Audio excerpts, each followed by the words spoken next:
Hey guys, Nick here with the next installment in the Complete Coach series. This week's topic is on a challenge I think a lot of coaches face, whether they realize it or not. And the challenge with it is a lot of coaches don't realize it, but it's not their fault either. I think a lot of it is created inherently through the fitness industry, whether it's through the certification bodies or continuing education events or some of the fitness expert influencers out there, and how they interact with coaches. So this week's topic is on how entitlement is killing the vast majority of coaching businesses out there. Entitlement's a really interesting challenge for a lot of coaches too. For some, it's ingrained in their business. For others, it kind of happens in phases. So it depends on the variations and how it pops up in your business. For me personally, when I first got into, for me, personal training, it was there in a couple of different concepts, and when I looked back on it, I noticed where it really hurt my business. In the moment, it didn't seem to make sense, but looking back on it, it popped up. So, this challenge of entitlement can pop up in a couple of different ways in your coaching business. So entitlement can pop up in a couple of different ways. There are a few different components where I see it pop up most.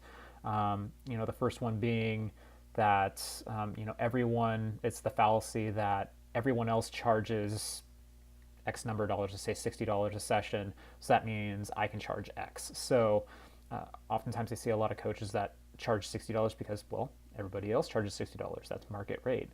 Or they see that everybody charges $60, but, well, my services are a lot better. I put on, for whatever reasons, ABC reasons why I put on a better service, so I can command $80 a session. But the challenge with this is all derived from what others are charging, whether that's accurate or not, whether that's actually a rate people are paying, right?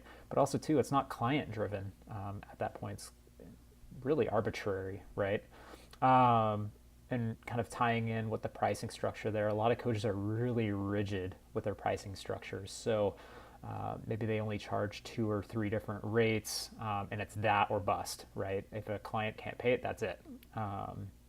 So there's little flexibility on that end, and so that ends up hurting a lot of coach businesses.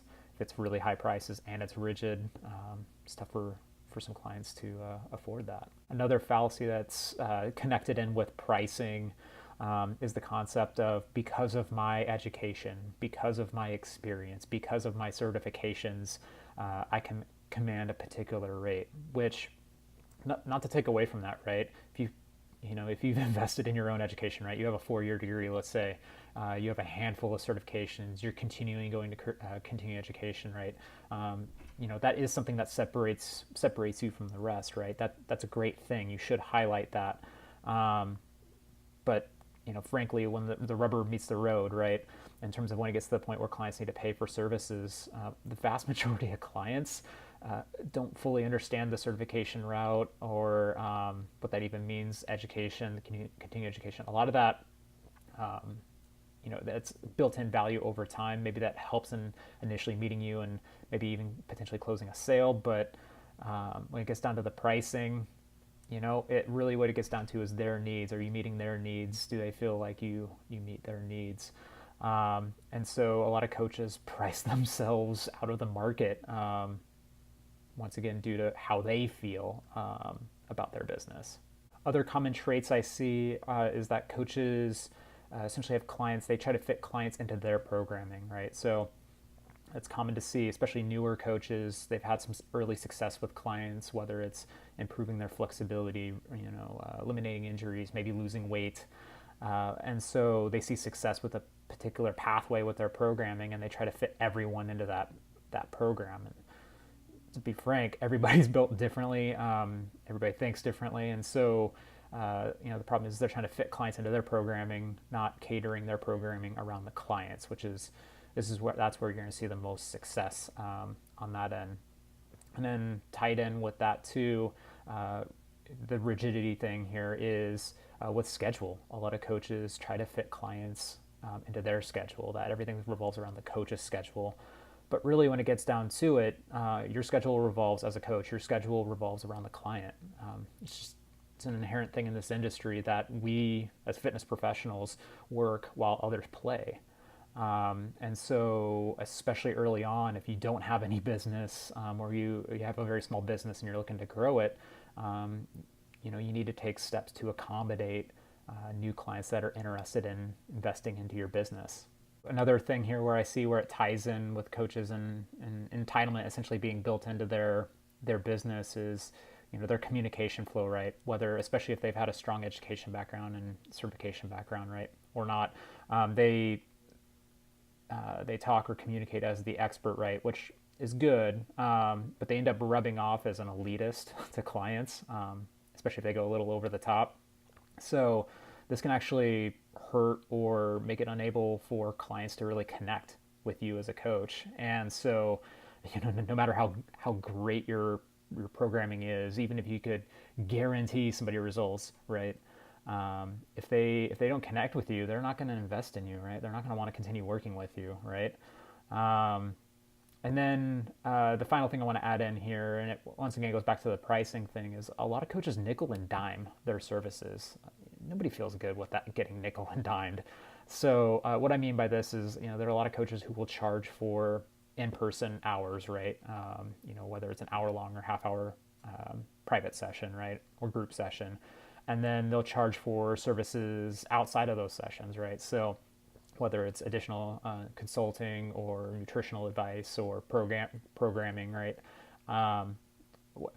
That ends up being additional barriers thrown in front of the client, and it makes it tough for them to want to connect with you. So those are just a couple of the common traits or characteristics I see with a lot of coaching businesses that include a lot of entitlement in it. And so you kind of see through all those points that there's a lot of a me first approach within all of those thoughts, right? It's a lot of coach driven, their thought, their feeling on things, right? It's not truly client centric, right? It's not an approach or business built around the client and their needs, their wants and around their success. So the concept I really wanted to highlight today that I see in a lot of other very successful businesses, and I've seen in my own personal training business when I was more involved with that, is the concept of revolving your entire business approach around your clients. Everything is focused around the client, and you're essentially investing into your clients. And this is a really important concept. It's easy to accept and be like, oh yeah, definitely, that makes sense. Yeah, my business is focused around that. But the actual application of that, you tend to find is pretty challenging with a lot of businesses. So, but having this very client-centric approach where everything revolved around them, right? Clients tend to feel more respected, right? They tend to feel more listened to. If you're constantly taking in feedback, for example, right, on how to improve your experience, right? Maybe they're not enjoying the workouts as much as they liked, right? You want to make little tweaks around how can you improve the things that they're not enjoying as much, right? When they see that in action, they see that, wow, this coach is taking action. Not only are they asking for my feedback, but they're actually taking action to improve that. Clients like that. So, but a lot of coaches don't do that. So, and that process right there also shows as a coach, it's one avenue where you can show as a coach that, you're empathetic to client needs, right?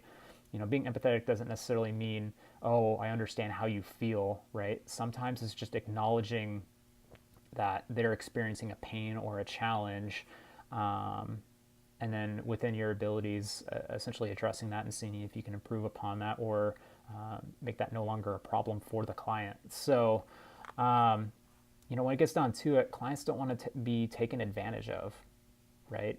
They want to feel cared for. They want to feel that you're looking out for their best interests, right? They don't want to feel like they're just a quick buck for you, right?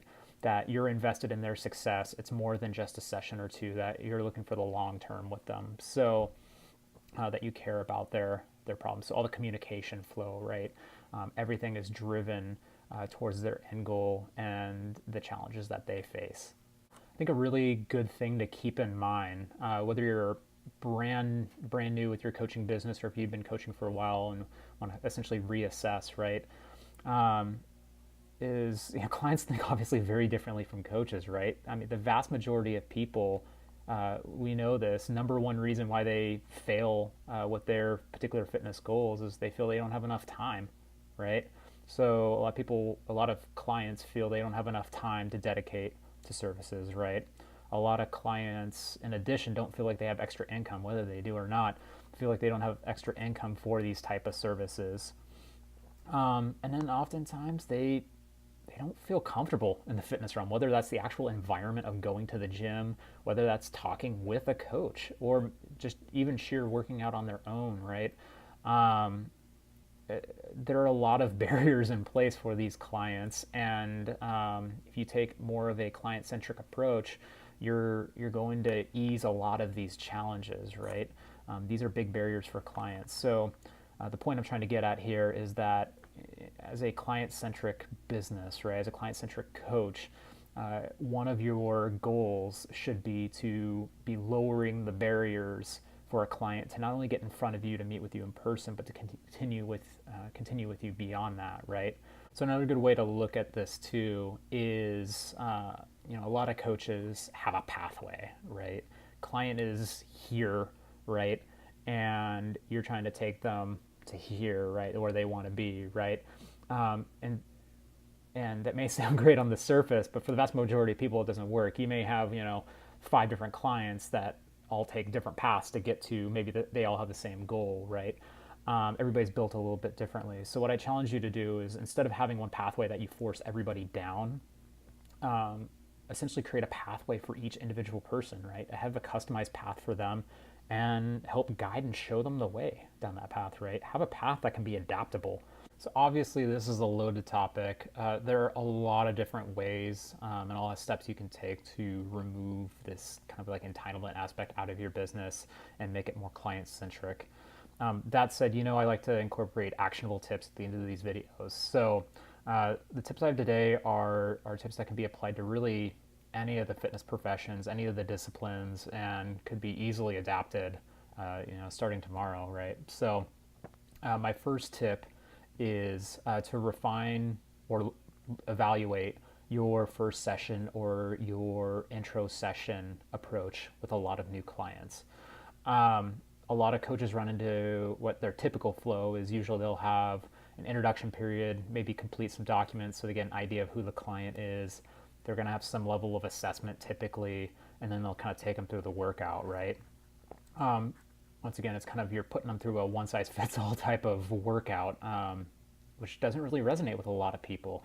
So what I recommend doing is actually reevaluating that process and look at how can you better connect with clients during that session, right? So I actually challenge you to be more flexible with it, right? So, one of the ways that could help you restructure that workout on the spot is when you are addressing long-term goals with a client, right? Whether it's a couple months down the line or further down the line. That's a pretty common trait for a lot of these intro sessions.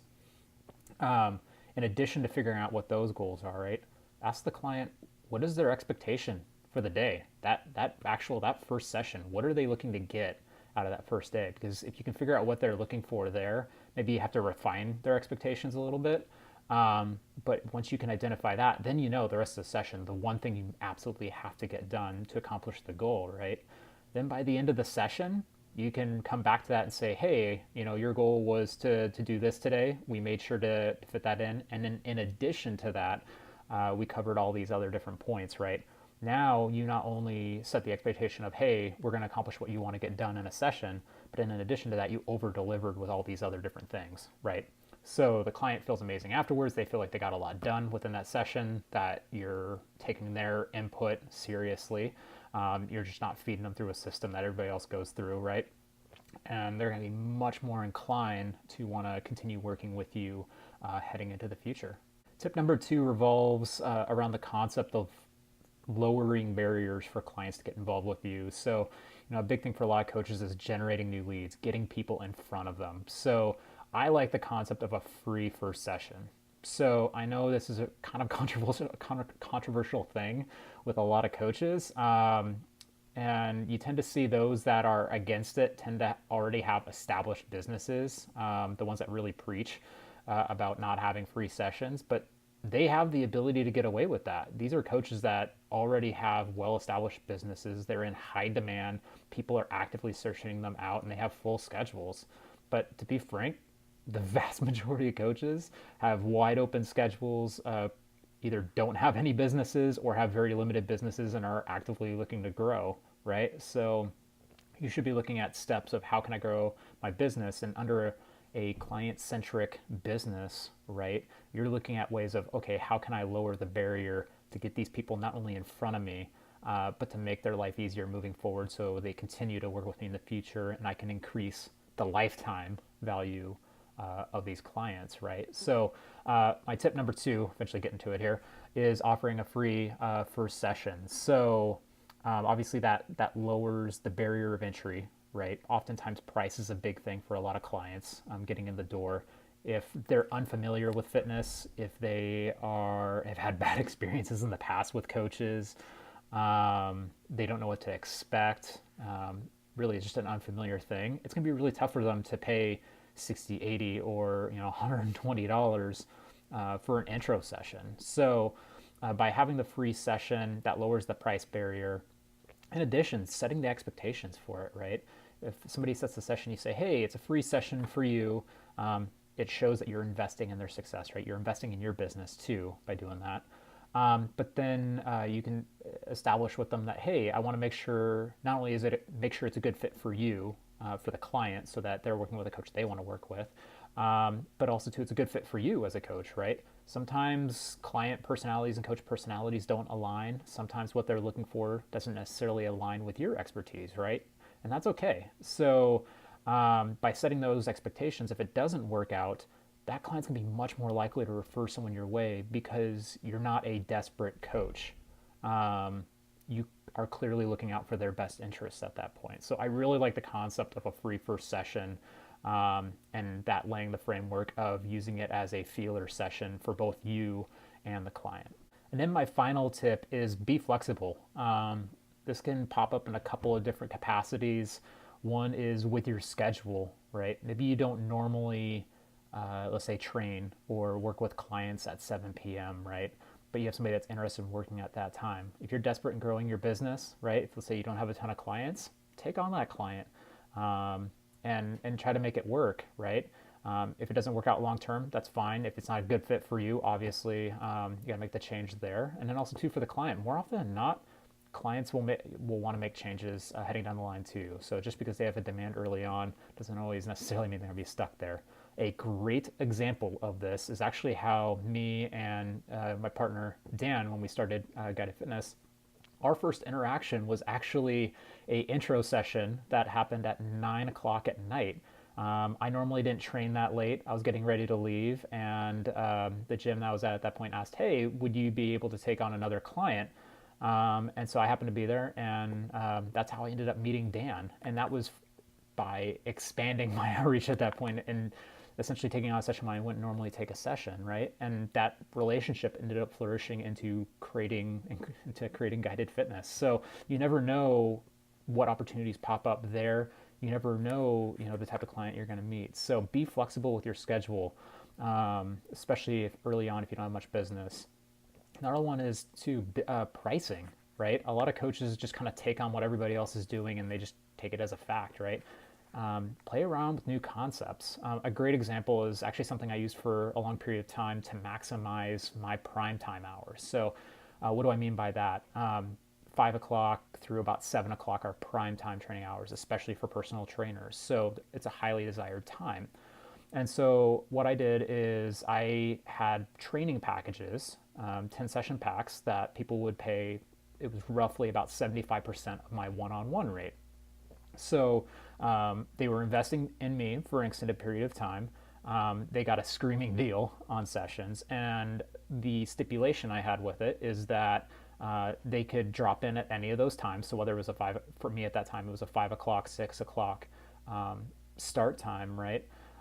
They could drop in at any of those times, and I could have up to 5 people in the session. So from the client standpoint, they may have a one-on-one session that they're getting for a screaming deal, right, at 75 or essentially 75% of the one-on-one rate, Or I may have 5 people in there and I'm getting the screaming deal because now I'm making way more than I would have made if I followed a standard, as the group increases pricing structure, right? So, and it allowed me to take better advantage of those prime times. So, I challenge you to be creative with your pricing. And if nothing else, if you have a client that's really wanting to work with you, right, but the price point is just a little too high, if you don't have any business, take a shot and lower your rates a little bit and just get them in the door. Once people start working with you and they see the value in your services, they're much more likely to invest in you down the line. So look at it as investing in your clients and your business for the long term.